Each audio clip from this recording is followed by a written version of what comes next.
Cinema అదో రంగుల ప్రపంచం, చూడటానికి ఎంతో అందంగా ఉంటుంది. కానీ ఆ వెలుగుల వెనుక ఎవరికీ కనిపించని గాఢాంధకారం ఉంటుందని మరొకసారి రుజువైంది. కానీ తమిళ బుల్లితెర నటి నందిని తీసుకున్న ఆ ఒక్క నిర్ణయం ఇండస్ట్రీని కన్నీటి సముద్రంలో ముంచేసింది. నిన్నటిదాకా టీవీ స్క్రీన్ మీద నవ్వులు చిందించిన ఆ ముఖం నేడు విగత జీవిగా మారింది. నిన్నటి వరకు ఆమె మామూలుగానే ఉంది. ఉదయం షూటింగ్కి వెళ్ళింది, అందరితో మాట్లాడింది, తన పాత్రను పోషించింది, షూటింగ్ పూర్తి చేసుకుని ఇంటికి సంతోషంగానే వచ్చింది. అప్పటి వరకు అంతా సాధారణంగానే కనిపించింది.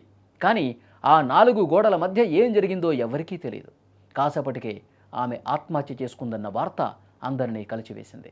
షూటింగ్ నుంచి వచ్చిన కాసేపటికే ఇంతటి ఘోరానికి ఆమె ఎందుకు ఒడిగట్టింది?